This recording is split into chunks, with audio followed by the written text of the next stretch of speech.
She's the Queen's only daughter. To many, the princess who symbolises the best of the royal family. I think a lot of people in this country think that Anne would actually make a great queen. She'd have made a formidable monarch, without a doubt, because it is duty before self, and Anne is the personification of that. But how much do we really know about Princess Anne? Well, I'm not totally useless. I was quite well educated. How has her relationship with her family defined her? Princess Anne was the son that Prince Philip never had. She is very much in his image. And what is she really like? She doesn't tolerate fools. She can be snappy. She can reduce grown men to tears. How does it feel having a Buckingham Palace as your private property? Well, no, because it isn't. She doesn't care about being popular. She doesn't care about rubbing people up the wrong way. How's the Duke of Edinburgh this morning? Oh, dear. You know where I am? Same place as you. We reveal the truth behind her most memorable moments. From the dramatic... Good evening. There's been an assassination attempt on Princess Anne and Captain Markle.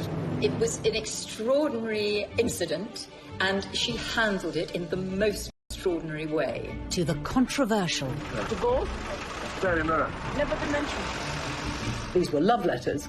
There was something going on between the two of them. No, I have no comment to make on the news at all. We follow the highs and lows of an extraordinary life. She might not be about hugs and cuddles and compassion, but she is about duty and responsibility and hard work. She's still making headlines after 70 years in the spotlight. But who is the real Princess Anne? The Princess Royal.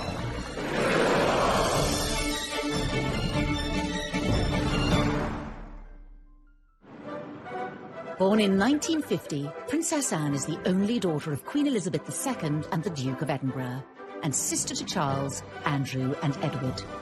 Anne was born 70 years ago, the second child of Elizabeth. And of course, when she was born, her grandfather, George VI, was still on the throne. And it really was a million miles away to where society is today. Arriving at Ballater Station with her family, the Queen was received by the Marquis of Aberdeen. Anne had a very 19th century childhood, a very traditional royal childhood.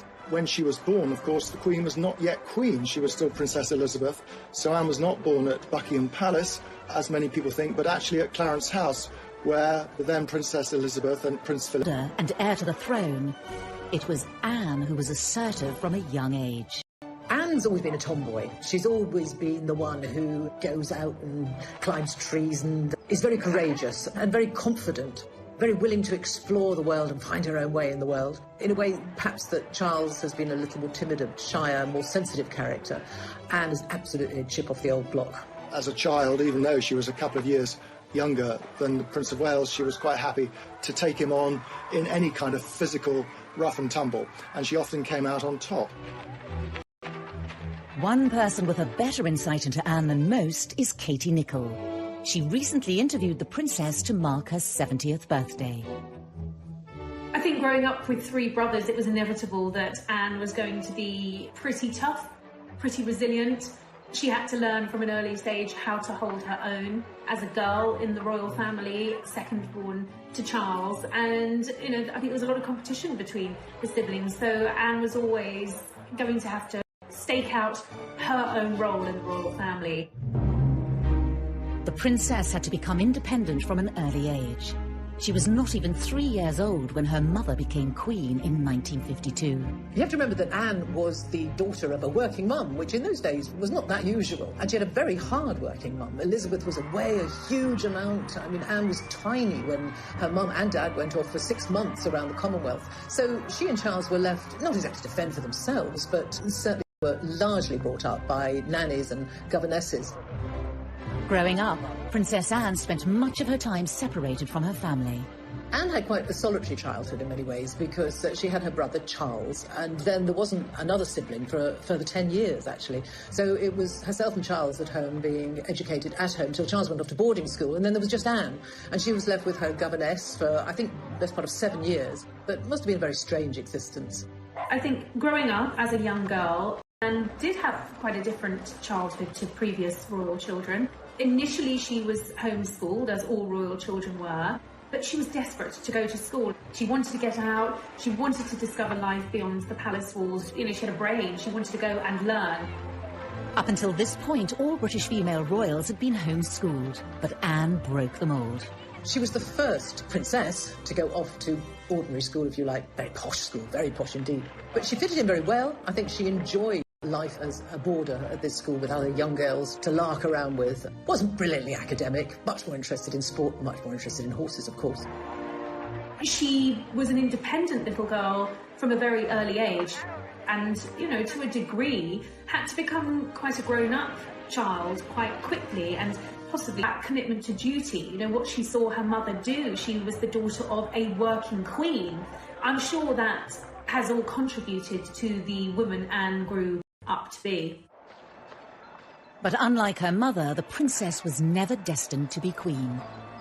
In a way, it's quite sad, because you have this amazing kind of role model in her mother, who was a very strong woman, a very powerful woman, you know, back in the 50s and 60s, which was kind of post-war, when women's rights and equality was really, really starting to take off and be incredibly important. And her mother was a great role model, and in some ways it's a shame that Anne wasn't born first. But even if she had have been first, the rules back then, the law of primogeniture back then, meant that any boy, any son born to a monarch would always take precedence over his sister.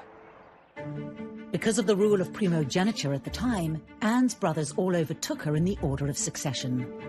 When she was born, she was third in line to the throne after her brother and her mother. Grandfather was then still the king.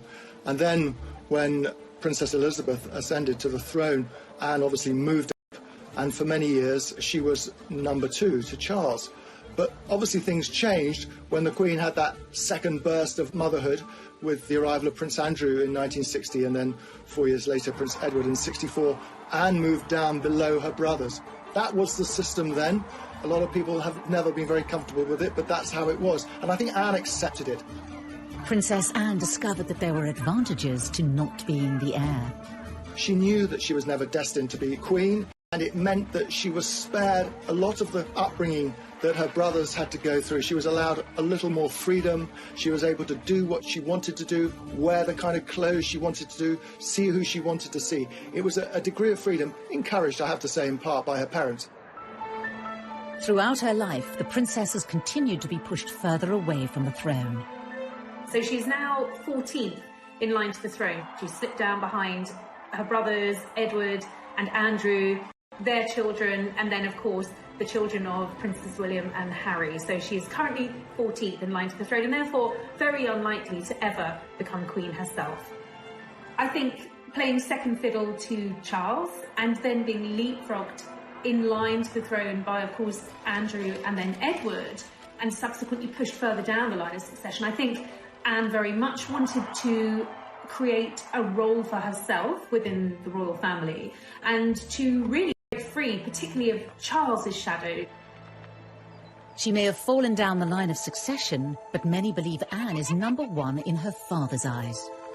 Well, it's long been rumoured that, you know, the Queen's favourite son was always Andrew, and that being the only daughter, so very possibly there was some favouritism from Philip to his daughter, and I think she's always looked up to her father. We know that Charles found it difficult being the eldest son, found it difficult being Prince Philip's son, but there wasn't quite the same pressure on Anne. As she grew older, Anne's similarities to her father brought them ever closer. I've always thought that Princess Anne was the son that Prince Philip never had. She is very much in his image, and I think that is what he wanted Charles to be. And Charles was a very sensitive child who grew into a sensitive man who is emotional. Anne is none of those things. Anne is very straightforward, very blunt, calls a spade, but is also very funny. And her father is very funny. And I think they have absolutely the same sense of humour. Does the press really annoy you? Yes, I think Yes, I think it does. I think it wouldn't really be doing its job if it wasn't. Both of them can be quite grumpy, both of them can be quite difficult, both of them shoot hit, both can say what they think, both of them are kind of keep calm, keep buggering on, and both of them have a really strong work ethic. Anne's early work ethic would stand her in good stead for her royal future, but would her strong character lose her favour? And how did she upset America as a teenager? She looked at the time as though she didn't want to be there, they said. She refused to answer anyone's questions, snappily saying, I don't give interviews. She doesn't tolerate fools. She can be snappy. She can reduce grown men to tears.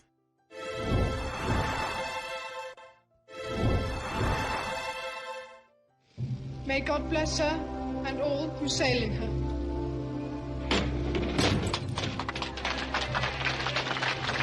Princess Anne's incredible work ethic was evident from a young age. In 1968, aged just 18, she became a working royal. I think she's always had a sense of commitment from a very early stage in her life, and after school she decided that rather than go to university, she wanted to start working and becoming a full-time working royal, and that's exactly what she did. Anne didn't see the point of any further education. She'd had quite enough by the time she was 18, and said that she thought university was a very overrated pastime. She probably wouldn't have got in anyway because she didn't do brilliant in her exams. I decided, after my limited school career, not to go to university. Contrary to some reports, not because I couldn't go to university, but I didn't actually want to go to university. The Queen and Philip went to Australia in 1970. Anne wasn't even 20, she was still only 19. She accompanied them, and it was the birth of what has become a real royal staple, the royal walkabout. There had never been a walkabout before, but such was the interest in the young teenage Princess Anne, and she was a very an attractive teenager. The crowds turned out in their thousands. The princess has devoted a large part of her life to official engagements and is often referred to as the hardest working royal. She always has been one of, if not the most hard-working member of the royal family. I mean, she will carry out 4 or 5 engagements in one day. She could be in Scotland in the morning, London in the evening, and she would be very well briefed on every engagement and extremely professional. She's admitted she's a workaholic. Anne is very no-nonsense, and she takes that approach to her work. She regularly tops the best-selling list in terms of the highest number of engagements. I think on an average year, she does anything from 350 to at most 500 engagements, both domestically in the UK and abroad. It's a huge workload. I remember Kevin MacLeod, who was the Canadian Secretary to the Queen, said of Anne in 2014, her credo, literally her belief is, keep me busy, I'm here to work, I'm here to do good things, I'm here to meet as many people as possible. Anne may work hard behind the scenes, but for many years this has been eclipsed in the media, all due to her troublesome relationship with the press. This was apparent from her first visit to the United States in 1970, when the princess was just 19. One of her first foreign trips was to America, where she and Charles went together. And she was not very well received there at all. She went to the White House to visit Nixon when he was president, and there was a lot of negative press because she seemed to be so sulky. She looked at the time as though she didn't want to be there, they said. She refused to answer anyone's questions, snappily saying, I don't give interviews. She was very ungracious. It was very much noted that Anne didn't seem to have the friendly, soft, smiling face. She was wound up being dubbed Princess Sourpuss. The Americans said, why did she bother to come? It's quite clear she doesn't want to be here. So that was the beginning, actually, of pretty much a lifetime of often negative headlines for the princess. This early trip set a pattern for Anne's relationship with the media. There are probably members of the press, photographers particularly, who have perhaps been on the receiving end of Anne's shortness, shall we say. She can have a quick temper, and she just would not worry about a press pack there to capture every moment. And some of those moments were certainly unexpected. In 1969, while visiting troops in Germany, the world saw another side to the princess. We were kind of all knocked out when she was 19 and she went to Germany on a job. And we were getting pictures back of her. She is the holder of a heavy goods vehicle licence. And we saw her driving a 52-ton chieftain tank. Astonishing. She also, on that second trip, she fired a submachine gun from the hip and got 8 bullseyes. And I think there would be lots of men looking at her in abject terror. Here she was, a young woman, and she was capable of doing all of this. Despite Anne's refusal to play the media's game, she was working hard to support the Queen. Those in the know even regard the princess as the royal family's secret weapon. And I think Anne has always realised her power, her soft diplomacy, the ability to help, the ability for the royal family to reach areas that, traditionally prime ministers can't. The royal family is a constant, they are always there. And particularly in areas of the world that have royal families, for instance, like the Middle East, when you send a member of the royal family to them on a state visit, it's immensely important. It conveys, huge prestige, and people take that very seriously. And often members of the family, like Anne, are used to help trade deals, help diplomatic relations, and I think Anne has been very successful at that, and she's done that from a very young age. Well, Anne had this brilliant knack of sort of being the pathfinder, if you like, for the royals. If there was a slightly tricky destination go to, it was always Anne they would send in first, because she has a great ability at making people feel welcome and being enormously empathetic with people. In 1990, it was Princess Anne who the Queen trusted to visit the Soviet Union on her behalf. This historic occasion marked the first official visit by a member of the royal family in over 70 years.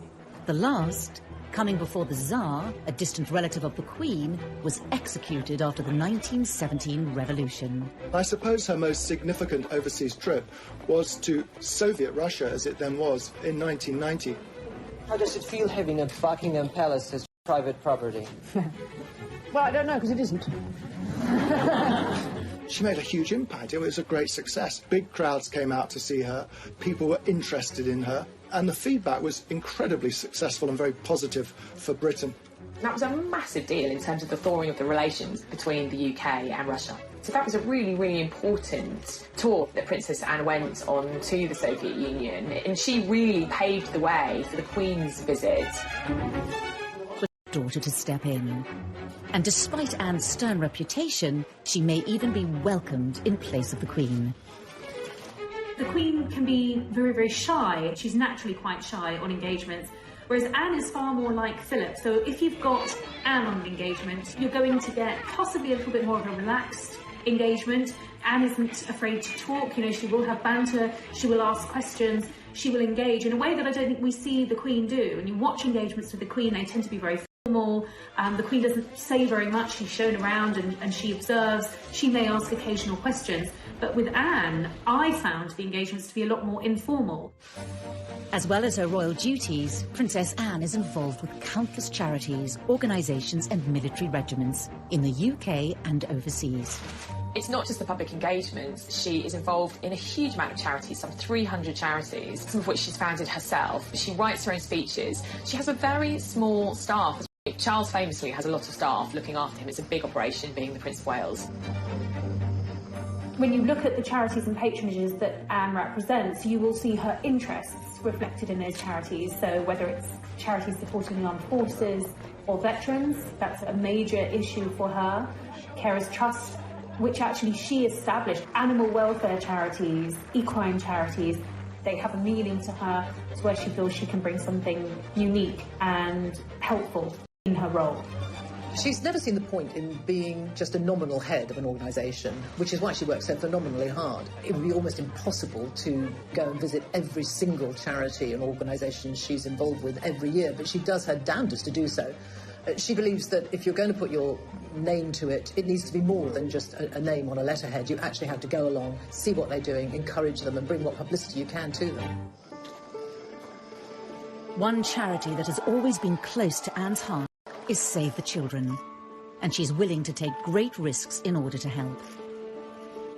If you want to improve the lot of children, then you must improve the lot of their mothers. If there is a fundamental baseline for the Save the Children Fund's work, it is working with mothers and getting mothers to be able to take a much greater part in their children's lives and in the lives of the community in which they live. I think she's very closely associated with the Save the Children Fund. She's been president for, I think, nearly 50 years now, and this has meant a very great deal to her. When Princess Anne carried out those early trips to Africa with Save the Children in the early 70s, this was her really breaking the mould. This was her going far afield, doing something that was at times quite dangerous. The areas that she was going to were visits to Africa with Save the Children long before Princess Diana was even on the scene. But Anne made it clear that she didn't seek praise from the public or the press. She once told a friend who had been asking her about the kind of affection that Diana had from the public, the love, the adoration that Diana had, if she would want that. And she said, no, she would rather have respect than affection from people that she didn't know. But again, Anne's refusal to cooperate with the press meant that much of her hard work went unrecognised. If she was off on some tour raising money for and awareness for Save the Children, and Diana appeared somewhere in a low-cut dress, the newspapers would be full of stories about Diana, and Anne would find herself not getting a look in.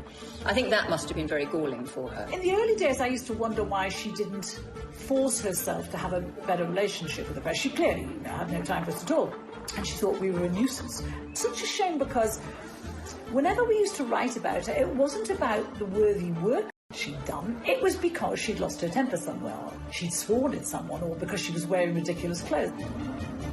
She got a really hard time from Fleet Street in the 80s and the 90s. They thought that she treated the press with disdain, she wouldn't talk to them, she ignored them, she wouldn't smile for them. And in return, they gave her a really hard time because, in their view, she didn't give an inch. For many journalists of that time, Anne wasn't helping her own cause. She wanted to be appreciated for what she'd done. She got across that Diana was more appreciated than her, and yet she did nothing to facilitate that. But this all changed in 1982, when the press followed Anne on one of her trips to Africa with Save the Children. They went in an attempt to get a story about her love life, but after realising she wasn't going to talk, they started to take note of her work and were surprised at what they saw. There was one particular tour where she went to Africa, and the photographers, the press pack, were with her as well for all that time. It was probably weeks, and she was visiting refugee camps in Africa. The press didn't really want to go along with her, but they did in 1982 go to Africa with her. And there they saw a princess who was utterly prepared to get down and dirty, really getting down to work, dressed, in jeans and a shirt and probably a headscarf, in dusty, hot, sweaty Africa, going into slums, the way we're not used to seeing a princess at all. And the changed, and suddenly there were positive headlines, and the good headlines such as she had not had at all before. And I think people began to appreciate that we had a very hard-working princess there who would travel the world and not stand on airs and graces. With a new understanding of her work behind closed doors, it's to tolerate fools. She can be snappy. She can snap at Lord Lieutenants, for instance, who are trying to keep her to a timetable. She can reduce grown men to tears. She's very like her father in that respect. And she is a very, very hard worker and wonderful at what she does. Very straight. She is what she is. And she's always said, actually, I've got to be true to myself. I am what I am. And that is a slightly haughty, imperious at times princess, but someone not at all snobbish, and someone with a common touch, albeit a common touch that often involves wearing white gloves. But, you can't take it away from her. She is a hard-working royal. But it's not only Anne's Olympic work ethic that has astounded the public. She's had a whole other career with highs. We had a world-class sportswoman as a working royal, and that's quite unusual. And lows. It's pretty humiliating to be seen covered in mud and water and scrambling after your pony.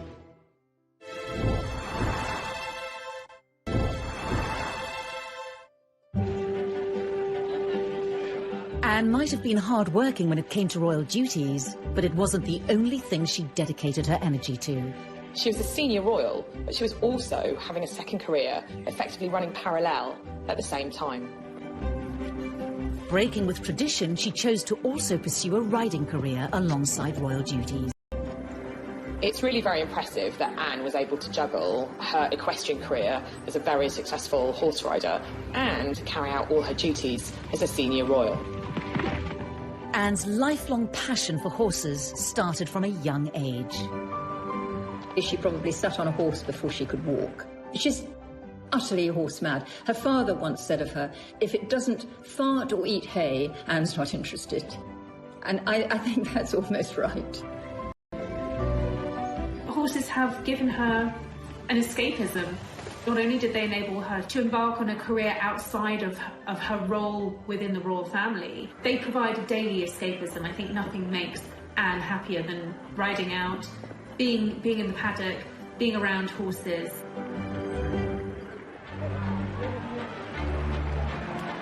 Horse eventing has long been considered a risky sport.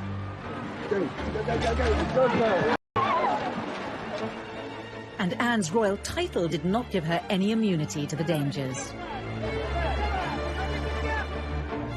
Anne narrowly escaped serious injury following a bad fall whilst competing in Dorset. The horse came over on top and rolled on top of me. She was unconscious when I got there. It was later learnt that Princess Anne had cracked a vertebra.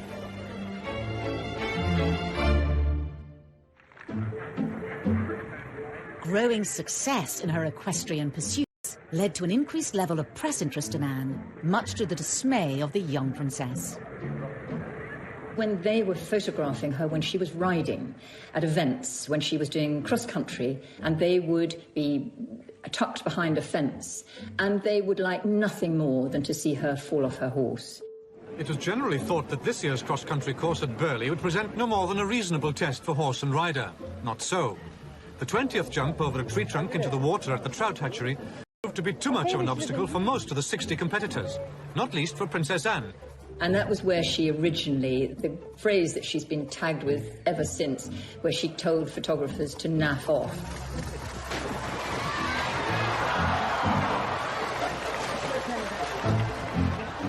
Anna's always spoken her mind, and she can be quite abrupt. It wasn't really naff off. Her language can be quite fruity. She hated the intrusion of the press, as she saw it, when she was trying to concentrate on riding. I mean, it's pretty humiliating to be seen covered in mud and water and scrambling after your pony. But she'd always get back on straight away, even after some of the worst tumbles. Anne's stoic attitude, however, won her admiration. If she fell off her horse, she was going to get back up and get back on that horse and prove that she could take the next jump. I think that is a metaphor, really, for how she has approached her royal life, with steely determination and resolute commitment. The inevitable falls captured by an eager press corps did nothing to detract from Anne's formidable talent. In 1971, at the European Horse Trial Championships, the 21-year-old princess wowed the equestrian world. 1971 was one of her great equestrian years, I suppose. She competed in the three-day event, the European Championships, and she won. That was absolutely fantastic for her.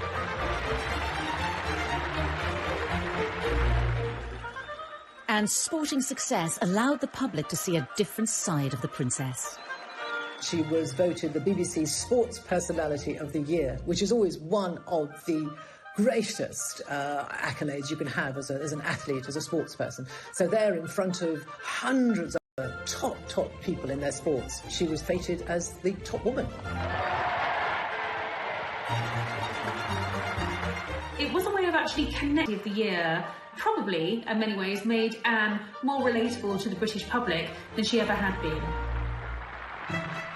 Princess Anne's riding career reached its peak when in 1976, Anne was chosen to represent her country on the biggest sporting stage possible. Anne took part in the 1976 Olympics in Montreal as a member of the British team, riding the Queen's horse, Goodwill, in the eventing category. Competing in the Olympics, which I suppose was the biggest moment of her equestrian career, didn't go absolutely brilliantly, unfortunately. It was a team event and we didn't win, didn't even get a medal, but they were there and they did compete.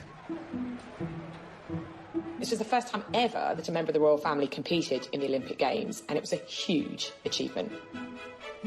She earned A great deal of praise and admiration, both in the world of sport, but generally, nationally. We had a world-class sportswoman as a working royal, and that's quite unusual. Anne's achievements earned her the presidency of the British Olympic Association and a lifelong involvement. I think one of Anne's greatest successes in terms of British sporting history was bringing the Olympic Games to London in 2012. The Princess Royal led the well-known delegation, carefully carrying the flame inside a miner's lamp. Sebastian Coe has said that we actually owe her a bigger debt than most of us realise for having secured the London Olympics in 2012. Once again, she showed this character. If she believes in something and she takes it on, she will give 100% and more. The 2012 Games are on. She went to pretty much every event she possibly could during the 2012 Olympic Games in London and around the UK, and really was the figurehead. Anne's dedication and leadership aside, the Olympic Games were also associated with a more personal moment in the princess's life. While at the Mexican Olympics in 1968, a young Princess Anne was introduced to a fellow rider and Olympian, Markle. Anne's pursuit of equestrian excellence didn't just kind of lead her to professional glory, it also led to her personal happiness as well. It was through mutual love of horses that she met her first husband, Captain Mark Phillips, a lieutenant in the 1st Queen's Dragoons Guard. Of course, in her world of horses, Anne met quite a lot of dashing young men. She went out with quite a few of them. She went out actually with Andrew Parker Bowles as well, incidentally, but she was very keen on him. Her eyes finally set on Mark Phillips as an equestrian athlete. Everyone, I suppose, was looking for the princess to find a suitable husband, someone maybe from a foreign royal family, someone of a similar background, a prince who might be knocking around somewhere in the world. But she wasn't having any of that. She was determined to marry whoever she fell in love with, and the man she fell in love with was Mark Phillips. Determined that their courtship remained private, Anne was careful to keep her blossoming relationship from the press. We found out that she used to ferry Mark around in a horse box to secret locations so they could be together without anyone seeing. Well, there was, I think, an inherent distrust of the press on Anne's part. So when she did get engaged to Captain Mark Phillips, she made a point of outfoxing the media. Has it been a great strain keeping it secret and indeed keeping it away from people like ourselves? I think it has, yes, it became rather a strain. Yes. It did annoy the press a great deal because at that time the rumours were knocking around that she was going to engage, she was engaged, she was going to get engaged to Mark Phillips, and the palace denied it. And the day after they denied it, the engagement was announced, which annoyed the press a great deal. The engagement was formally announced on the 29th of May 1973, with the wedding to take place in the November. A royal wedding fit for a princess. And a shocking kidnap attempt.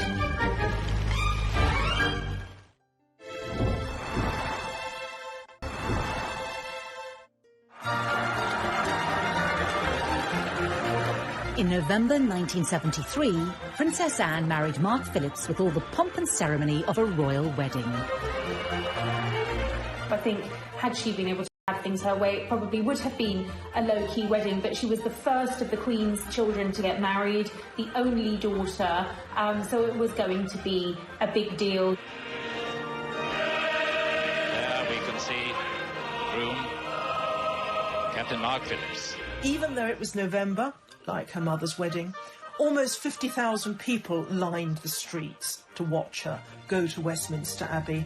An estimated 500 million saw it on TV.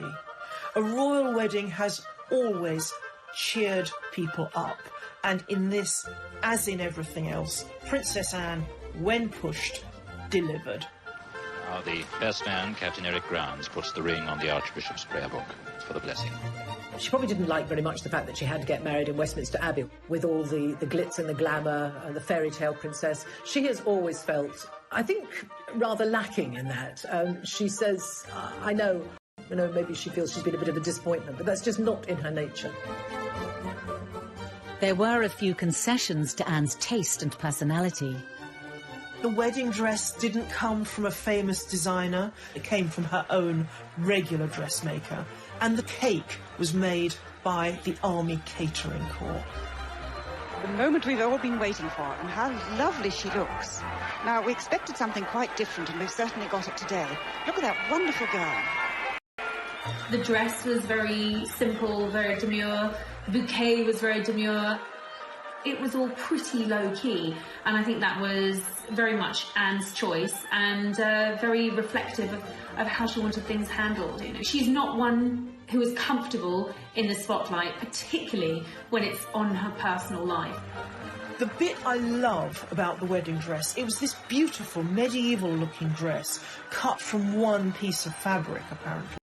But none of us could see it. But on the shoulders, apparently, there were little epaulettes, just sketched in pearls, a kind of gesture to a uniform. Even Princess Anne couldn't go down the aisle on her father's arm in uniform, but she got as close as she could. So, the bride and groom come out, and you can hear the welcome from the crowd. Tradition has it that the Queen often bestows new additions to the royal family with a title upon their marriage. It was in the Queen's gift to bestow an earldom on Captain Mark Phillips, who was a commoner. He refused that title, and very much with Anne's blessing. And I think from the outset they were determined to live as normal, private lives as possible.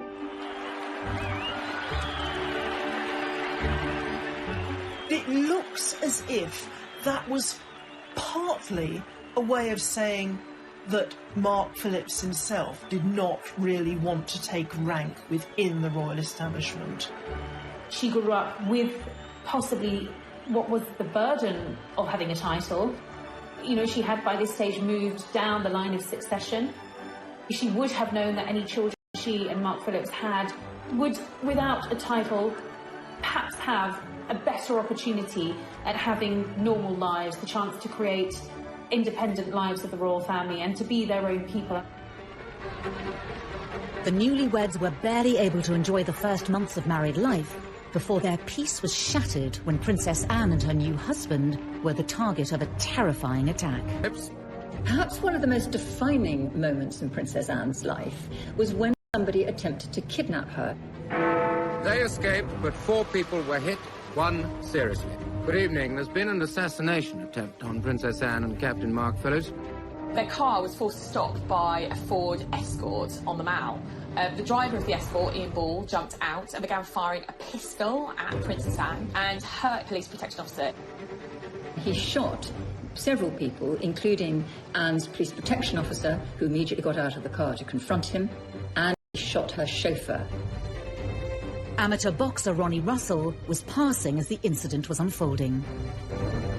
And I see a police officer coming over from the Queen Mother's house towards the car, and I thought, well, that's it. It's all over now. That's the police. It's done and done with. There'll be no more now. And then as he arrived at the car, I saw the bloke just turn around and shoot him. I mean, you can't do that. We don't stand for that. You ain't getting away with that. So I struck him at the back part of the head. And he just turned and fired at me. That missed. He went through the windscreen of a taxi coming down the Mall. Ball's intention was to kidnap Princess Anne and ransom her for millions and millions of pounds. The danger Anne faced was grave as the gunman gained access to the princess. The windows all smashed in. There's a gun on the floor. He's got another gun in his hand. He's got Princess Anne by the arm, pointing the gun at her head. And he's saying, come on, Anne, you've got to come. You know you've got to come. When the kidnapper tried to make her get out of the car, said not bloody likely. This was no damsel in distress. She refused to get out of the car for Ball and told him that she was absolutely not going to do what he said. She said it later, talking about this, that she was scrupulously polite, but she was not going to do what he said. Well, then they had a tug-of-war going on, and I could see that she was breaking the grip with him. I leant into the car. I said, come this way, Anne, you'll be safe. I got by the forearms, held him out of the car, in front of me. I said, now we're going to walk away and it's going to have to go through me to get you. At that point, he has run round behind me. Mark Phillips has seen that, dragged her back into the car. So when I've turned round, he's there now. He's like as far away from me as you are, and he's standing with a gun pointing at me. And I thought, well, it's your turn or my turn. And then I hit him very, very hard. Thankfully, the incident was brought under control by the arrival of the police on the scene. It was an extraordinary incident, and she handled it in the most extraordinary way. And the next day, she was back on duty, working as if nothing had happened. Just the same kind of attitude as if she'd just fallen off a horse. But her life had been very... That gives you some insight into the princess's pretty tough, steely and unflappable nature. And even when she's being threatened and at gunpoint, she doesn't actually lose her cool. It's another way in which she almost echoes her mother. Because with her mother, there had been that apparently shot fired at her at the Trooping the Colour ceremony. And the Queen just steadied her horse Burma and went on. And in much the same way, Princess Anne kept on trucking. Later on, her father, the Duke of Edinburgh, said that if the kidnapper had got away with Princess Anne, poor him, she'd have really made him sorry for it. And I think we all like that about Princess Anne. Following the foiled kidnap attempt, the royal couple went back to life as normal. Princess Anne and Captain Mark Phillips welcomed their first child, Peter, in 1977, followed by their daughter Zara in 1981. Both children were raised without royal titles and away from the royal spotlight. Zara has said on many occasions that not having a title gave her enormous freedom. That's what Anne wanted. She wanted her daughter to be a normal teenager and to get into the kind of scrapes the teenager did. And Zara absolutely has gone her own way. Peter and Zara are incredibly down to earth. You know, they don't even speak in the same way as many senior royals. You know, there's nothing pompous about them at all. I think they're great young people. Princess Anne's vision for her children was to pay off when in 2012 she awarded her own daughter a silver medal at the London Olympics. Princess Anne's insistence that her children be shielded from the demands of a royal title was a position not shared by all her siblings. Andrew rather pompously has insisted on full status for his girls, who are both princesses, and Edward's children too do have titles. So she's very different on that.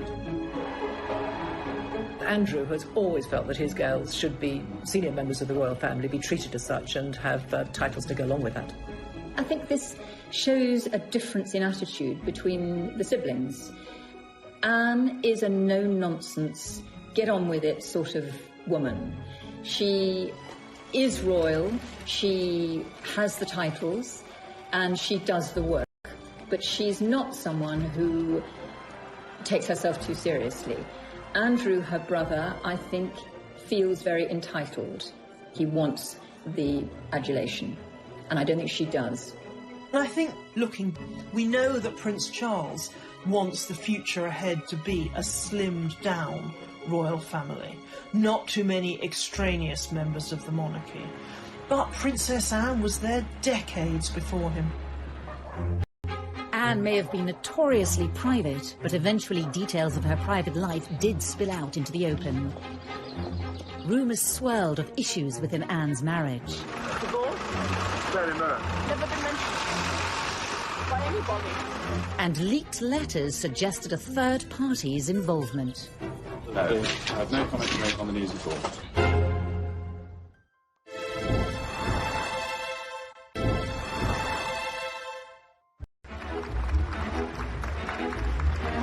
The Queen's only daughter, Princess Anne, has gained a reputation as one of the most tireless members of the royal family. With close links to over 300 charities, organisations and military groups, every year she takes part in hundreds of engagements. On this occasion, I'm marginally better organised than usual. I just left my voice behind. She has an amazing energy, passion about the work that she does. She's absolutely committed to those charities, and there are very many of them. The only royal coming close in this regard is her older brother, Prince Charles. Oh, to be young. Last year, he just pipped her to the title of hardest working royal, undertaking 521 outings compared to his sister's 506. For much of her life, it's been hard for her not to be overshadowed by the older brother destined to be king. It's good for you in the end, I suppose. It's character building, I suppose. All their lives, comparisons have been inevitable. Charles is quite a sensitive man. He cares a great deal. And I'm not saying that Anne is uncaring, but she's much more like her father, which is a pragmatist. I mean, Philip once said that I'm a pragmatist, Charles is a romantic, and very often a romantic thinks that a pragmatist is unfeeling. I don't think Anne is unfeeling, but she is a much more practical, get-it-done sort of individual than Charles, who feels things very, very deeply.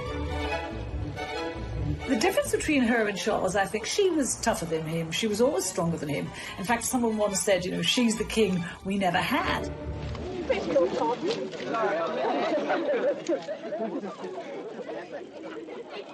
But Anne hasn't only found herself being compared to Charles. In the 1980s, when he married Diana, there was a new princess in town, capturing the public's imagination like never before. From where she sat, here was a woman who had worked incredibly hard all of her royal life. And she saw Diana and Fergie coming to the scene, and they were splashed over the papers every day, not always for the hard work they'd done, often for their antics and their silliness and their messing about. And Anne was upset about that. She had started her charitable life with Save the Children. Diana worked for the Red Cross. You know, within a year of Diana working for the Red Cross, she was hailed a saint, a heroine. You know, people were thanking her and saying how wonderful she was. And Anne resented that. If you want to improve the lot of children, then you must improve the lot of their mothers. When Diana started her charity work, it was her hands-on approach that caught the eye and was in stark contrast to that of her sister-in-law. She might not be like Diana, she might not be about hugs and cuddles and compassion, but she is about duty and responsibility and hard work. And I think, as old-fashioned a concept as that might be, I think that's why we like her. It wasn't just in this area that the likes of Diana overshadowed Anne. Amidst all the royal scandals involving her siblings and their partners, Anne emerged untainted. And yet she's not without her own misdemeanors. She received her first speeding fine when she was 20, and she's gone on to get several more. She was even banned from driving for a month in 1990. It's also often forgotten that Anne remains the only senior royal to have a criminal record. In 2002, she pleaded guilty to charges that her dog Dorothy, an English bull terrier, bit 2 children in a park. Convicted under the Dangerous Dogs Act, she was fined £500.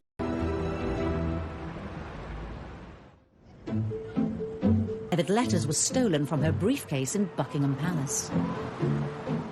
Ultimately, they revealed her own romantic indiscretions, while still married to Mark Phillips. Alone today at her Gloucestershire home, Gatcombe Park, the Princess Royal has said nothing about the letters stolen from Buckingham Palace.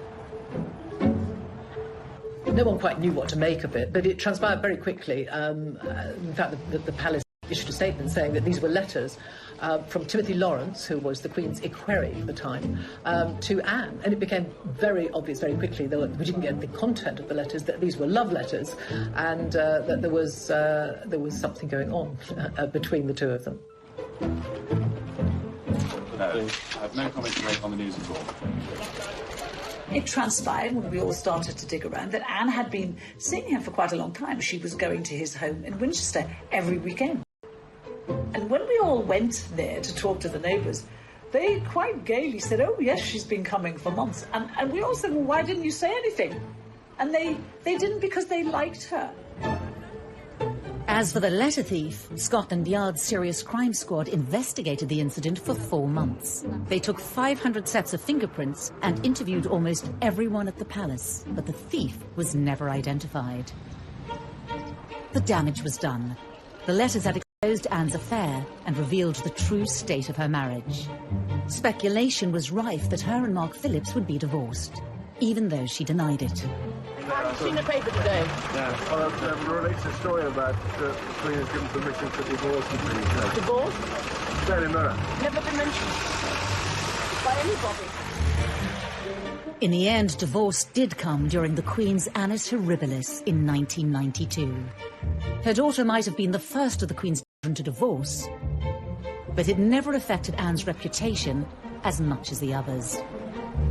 Her siblings, their marriages fell apart, and the world followed every last detail rapturously. We were absolutely riveted by the gory details of their marriages falling apart. Anne's, she managed to keep very private. The love letters were published, but she just kept on, and she said nothing, and no one dared to ask her anymore. And she married Tim Lawrence very shortly after she divorced Mark Phillips. 1992 even ended on a happy note, the Princess Royal marrying Timothy Lawrence at one of the most low-key royal weddings there's been. So she married at the little church near Balmoral, and that was probably the kind of wedding that she'd have had the first time round, if she had the chance. Small, private, just, a little bunch of white flowers in her hair. Had both her children there. I think that wedding was really all about Princess Anne. Since then, Princess Anne has maintained her ferocious commitment to royal duty. Her no-nonsense dedication to carrying out her role is a trait she shares with her mother. It's led many to wonder if Anne was the Queen's child most suited to becoming the next monarch.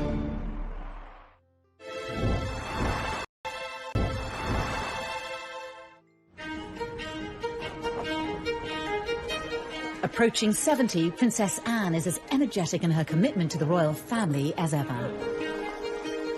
In March, she was at Paddington Station to unveil a train named after the Second World War spy, Odette Hallows. It's a pleasure to join you here, wearing this uniform, which is one of the only things I share with Odette, but to represent First Aid Nursing Yeomanry. I think Princess Anne is a great ambassador for the United Kingdom. I think we've all come to feel that she reflects a lot of what is best about British royalty. The naming of this intercity express train. To many, Anne has all the qualities needed to have been a great queen. When you think of Princess Anne, I think people do think of someone who's incredibly hardworking, who's very committed, and a woman who, frankly, had she ever become queen, I think most people are quite unanimous that they think she would have been incredibly good at the job. She has all the qualities, the main one being the sense of duty. The one thing that makes the Queen stand out is her enduring sense of duty to the people of this country. And I think Anne absolutely has that. Although to others, her abrupt, straight-talking manner, similar to her father's, would not be ideal. I don't think her temperament is right for the role. Possibly she would have been different if she'd known that she was the heir, and maybe she would have controlled her outbursts.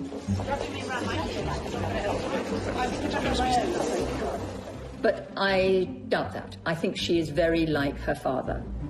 And her father has been a great consort all these years and added a great deal of colour to the royal family. And we've been able to laugh at some of his jokes, but I think it's a very good thing that it was the Queen who's actually been in charge. I think that keep calm, carry on persona and that hard-working persona would suit her very well as a monarch.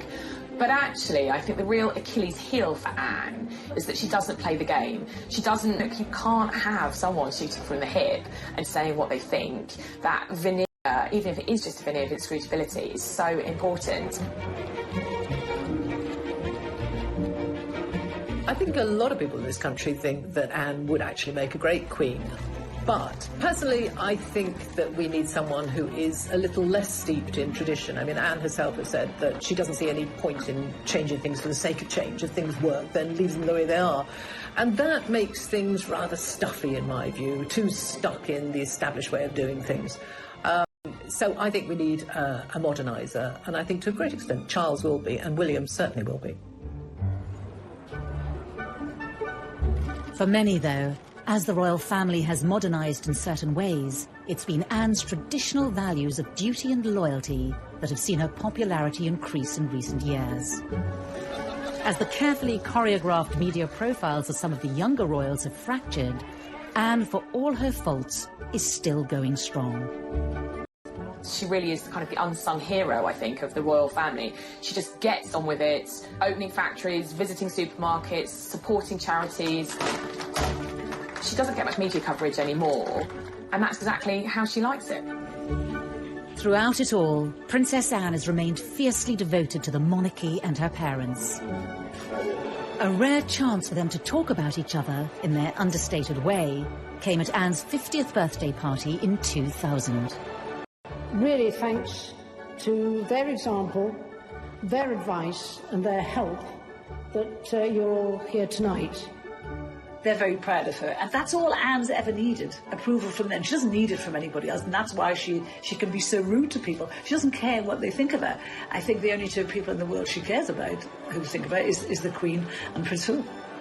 I have been touched by the warmth of the appreciation that all these many friends and colleagues feel for your energy and dedication.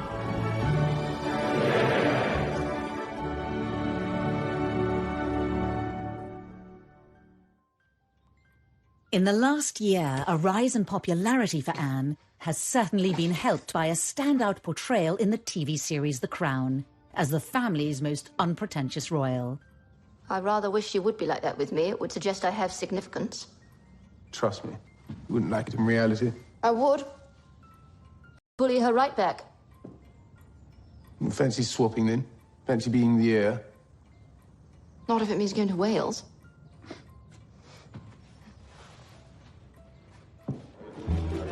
Also being seen sharing a laugh with world leaders as they appear to talk about Donald Trump. Yet her mother, like all children might do, whatever their age. I think actually as she's got older, those kinds of moments now, those bits of her personality make her more popular with the general public. And I think her being not first in line to the throne has enabled her to be more herself, to be more true to herself, and to carve out a really kind of different role for herself. A striking image of the princess in her youth features on the cover of May's edition of Vanity Fair. And in a revealing interview ahead of her 70th birthday, she said, "It's about serving," and credited her parents for influencing her work ethic. She also warned the younger members of the family against reinventing the wheel when it comes to public service. Her advice after many years of duty is, don't forget the basics. Something she says she intends to do for many more years to come. I think she probably won't ever slow down. I think she's like the Queen in that respect, that, you know, she will just keep ploughing on as long as she's able.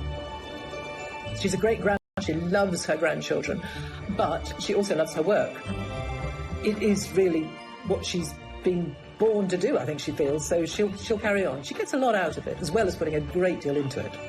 So it is my very great pleasure that I present on behalf of Her Majesty the letters patent to the town of Wootton Bassett.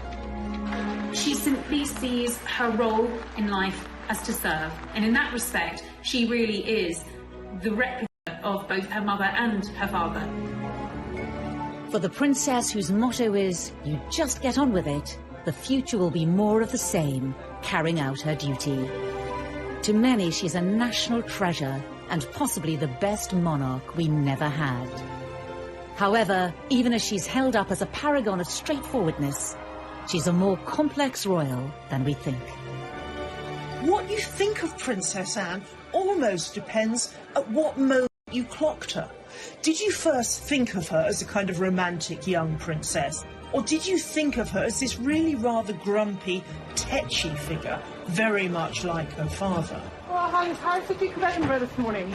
Oh, dear. Do you know where I am? Same place as you. Or if you're only really thinking about her now, maybe the wheel has turned full circle and you are thinking of her as someone who represents the best of the old-style monarchy. But in another, she was quite forward-thinking, not giving her children titles, making a life for herself outside of royalty, way before anybody else.